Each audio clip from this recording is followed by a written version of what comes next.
Pour clore, je voudrais rassurer le Conseil que la République démocratique du Congo, pays épris de paix, respectueux des dispositions du droit international et des valeurs de la Charte des Nations Unies, va continuer à contribuer de manière constructive aux efforts de paix régionaux. La République démocratique du Congo ne se départira pas de sa vision. Elle veillera à renforcer sa coopération économique et intégratrice uniquement avec les partenaires sérieux et sincères pour un grand lac gagnant qui fait barrage à toute forme de prédation éhontée. Madame la Présidente, vous allez permettre qu'en 2 ou 3 mots, je puisse répondre à la confusion que le représentant du Rwanda vient de jeter dans l'esprit des membres du Conseil qui étaient pourtant bien éclairés tout à l'heure, parce que le représentant du Rwanda a amené dans le débat des éléments non vérifiés qui peuvent s'apparenter pratiquement au mensonge.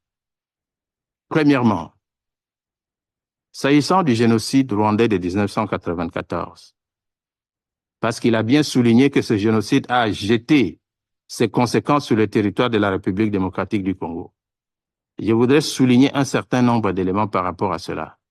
Il est tout à fait vrai que le génocide rwandais a produit plus d'effets négatifs sur le territoire congolais que sur le territoire rwandais.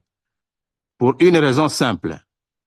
Depuis que ce génocide a eu lieu au Rwanda, la République démocratique du Congo subit des massacres à répétition de troupes rwandaises sur le territoire congolais. Notez bien que depuis lors, plus de 15 millions de Congolais sont morts, alors que le génocide rwandais n'a occasionné que quelques 800 000 morts. Et parmi ces 800 000 morts, tenez-vous, il n'y a pas que des Tutsis dedans. Il y avait des Hutus modérés et il y avait une troisième tribu qui était concernée par ce génocide.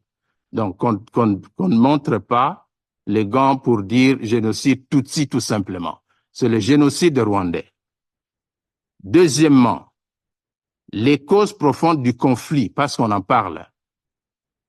Si nous devons aller aux causes profondes du conflit actuel, il faut rentrer justement à ce génocide.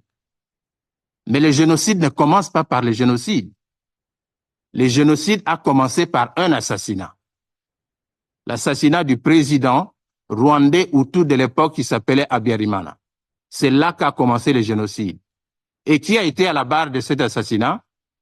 Voici ce que nous appelons les causes profondes du conflit actuel. Posez-vous la question, qui a tué le président Habyarimana?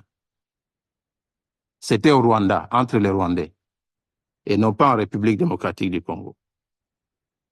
Madame la Présidente, vous allez permettre que je revienne sur une question sur laquelle j'ai beaucoup entendu parler ici, au risque de contaminer les membres du Conseil.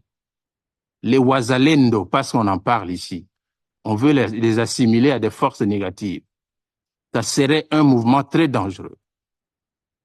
Les Wazalendo sont des patriotes congolais, des jeunes patriotes congolais, qui ont souffert des affres de la guerre, dont les parents ont été violés, pour beaucoup, par les troupes rwandaises sur le territoire congolais, dont les parents ont été assassinés à leur présence. C'est des jeunes gens qui ont souffert des affres de la guerre, qui aujourd'hui n'ont pour seul moyen de survie que de protéger le territoire de leur pays.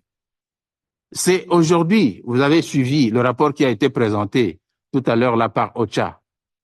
Combien d'enfants sont jetés dans la rue, dans les territoires du Nyiragongo, de Rutshuru et de Masisi? On est en train de préparer les Wazalendo de demain. Ces enfants deviendront des Wazalendo de demain. Mais il ne faudra pas les appeler des forces négatives. Ça serait malhonnête de considérer que des gens victimes d'une agression armée qui se défendent soient considérés comme un groupe armé. Ils ne sont pas un groupe armé. Enfin, et pour terminer, la contribution au maintien de la paix. Nous avons toujours contribué au maintien de la paix en respectant nos accords, en respectant tout ce que nous signons. Mais le Rwanda n'a jamais rien respecté. La preuve est que les troupes rwandaises se trouvent sur le territoire congolais pendant que nous parlons ici. Et le représentant des États-Unis a bien fait de demander au Rwanda de retirer ses troupes du territoire de la République démocratique du Congo. Ils ne le font pas, mais ils viennent brandir le génocide, le discours de haine. On ne les écoutera pas éternellement. Je vous remercie, Madame la Présidente, pour votre